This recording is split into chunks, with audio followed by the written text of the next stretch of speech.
રોજ રોજ શું બનાવવું એ યાદ ના આવે ત્યારે આપણને એક જ શાક યાદ આવે, બટેટા.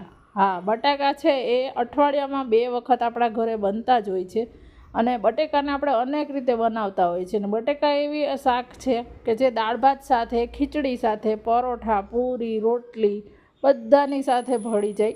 તો આજે આપણે એવું સૂકું બટેકાનું ચિપ્સનું શાક બનાવીશું. આ એકદમ સ્વાદિષ્ટ, ચટપટું, ડુંગળી લસણ વગર છતાં પણ એટલું સરસ લાગે છે કે આ શાક તમે મુસાફરીમાં કે ટિફિનમાં બનાવીને ખાઈ શકો છો. ઇવન 2 દિવસ સુધી બગડતું નથી.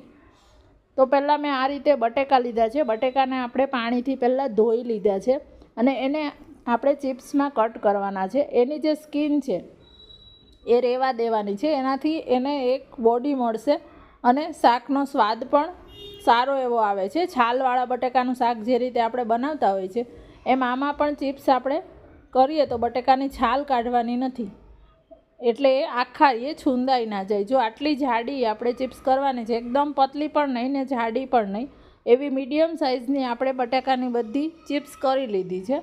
અને એને હવે આપણે એક કઢાઈની અંદર વઘાર કરીશું. તો પહેલાં કઢાઈની અંદર તેલ ગરમ કરવાનું છે. આપણે અત્યારે 3 મોટી ચમચી જેટલું તેલ લીધું છે અને વઘાર કરવા પહેલાં આપણે આ તેલની અંદર ડ્રાયફ્રૂટને તળવાના છે. તો પહેલાં આપણે 1 મુઠ્ઠી જેટલા કાજુ લીધા છે. એને આપણે ગુલાબી જેવા સેજ થાય એટલા તળી લેવાના છે અને પછી એને કાઢી લેવાના છે. કાજુને કલર બદલાતા જરાય વાર નથી લાગતી. ત્યાર પછી 1 મુઠ્ઠી કિસમિસ લીધી છે. કિસમિસ પણ 1 મિનિટ જેવું થશે, તરત જ ફૂલવા લાગશે એટલે તરત કાઢી લેવાની છે બધી કિસમિસને પણ. આ કાજુ કિસમિસ છે એ બાઇટમાં આવશે ચાવવામાં ત્યારે બહુ મસ્ત ટેસ્ટ આવે છે. આનાથી કાજુનો ક્રંચ સારો આવે છે અને આ કિસમિસની સ્વીટનેસ આવે છે જે આ મસાલાવાળા શાક સાથે સરસ લાગે છે. હવે વઘાર કરવાનો છે. તો 1 નાની ચમચી જેટલી રાઈ લેવાની છે. રાઈ બધી સરસ ફૂટે એટલે અડધી ચમચી જીરું લેવાનું છે. જીરું ને રાઈ બે ફૂટવા લાગે ત્યાર પછી 5 ચમચી જેટલી આપણે આની અંદર હિંગ લેવાની છે. હવે આની અંદર 4-5 મીઠા લીમડાના પાન અને 1 જે લીલું મરચું લેવાનું છે. મરચું છે એ આ રીતે મોટા જ ટુકડામાં કટ કરીને લેવાનું છે કે તીખું નથી, મીડિયમ જ છે આ મરચું.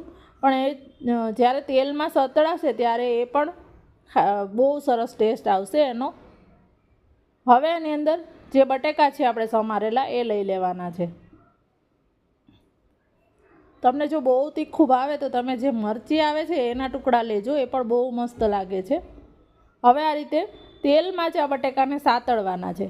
હવે આ બટેકાને પહેલાં આપણે રોસ્ટેડ એની ઉપર ઇફેક્ટ આવે, જે રીતે ચિપ્સ તળેલી આપણે ખાતા હોય એવી રીતે ઇફેક્ટ માટે એને ઢાંકવાનું નથી. અડધી ચમચી આપણે પહેલાં હળદર લઈ લીધી છે અને હવે આ રીતે સાતળતા ખુલ્લું જ આને ચડવા દેવાનું છે થોડી વાર માટે. અધકચરા બટેકા ચડે ત્યાં સુધી એને આપણે ખુલ્લું જ ચડવા દેવાનું છે. આ બધા જ બટેકા ઉપર રોસ્ટેડ ઇફેક્ટ આવી જાય ત્યાં સુધી વચ્ચે વચ્ચે આ રીતે હલાવતું રહેવાનું. અને કોઈ વાસણ છે નોનસ્ટિક અથવા થોડું જાડું લેવાનું, ગેસ મીડિયમ રાખવાનો. જો આ રીતે બટેકા તમે જોઈ શકો છો કે આવી રીતે એની ઉપર તળેલી જેવી રોસ્ટેડ ઇફેક્ટ સરસ આવી ગઈ છે. એવા બટેકા જે ખાવામાં આવશે એનો સ્વાદ વધારે સરસ લાગે છે, તળેલા બટેકા જેવો લાગે છે. જો હવે આપણે આને ચડવા દેવાનું છે, પણ એની ઉપર ડીશ ઢાંકી ડીશમાં થોડુંક પાણી લઈ લીધું છે અને આને ચડે ત્યાં સુધી આપણે એક મસાલો તૈયાર કરીશું. તો 1 વાટકાની અંદર આપણે પહેલાં ધાણા જીરું પાવડર લીધું છે. આ શાકના મસાલા અત્યારે બધા જ અહીંયા કરીએ છીએ. 1 ચમચી ધાણા જીરું પાવડર, 1 ચમચી લાલ મરચું પાવડર, અડધી ચમચી છે એ ગરમ મસાલો લીધો છે મેં,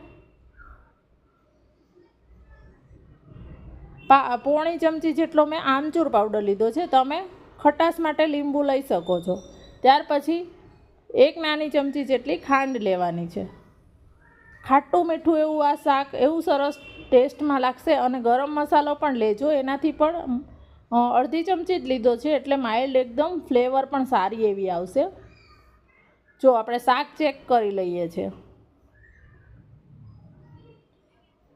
આ બટેકા છે એક વખત આ રીતે રોસ્ટ કરીને પછી ઢાંકીને આપણે ચડવા દીધા ને એટલે એ એકદમ જ મેશ છૂંદો નહીં થઈ જાય. જો આ રીતે અને છાલ રાખી છે એટલે પણ એ બટેકા છે એ આ રીતે આખા જ રહેશે. આ શાક આવી રીતે ડ્રાય જ સૂકું જ બને છે અને બટેકા પણ આપણા સરસ ચડી ગયા છે. તો હવે મીઠું એડ કરીશું. મીઠું પાછળથી જ એડ કરવાનું છે કે જેથી આપણા બટેકા છે એ ગળી ના જાય એટલા માટે. અને હવે મીઠું એડ કરી અને સરસ મિક્સ કરી દેવાનું છે. અત્યારે તમને એવું લાગે કે કચાશ છે બટેકામાં તો હજી આને 2-3 મિનિટ જેવું ઢાંકીને ચડવા દેવાનું. બટેકા ચડી જાય પછી જ આપણે એમાં જે મસાલો આ છે તૈયાર કરેલો એડ કરવાનો છે. હવે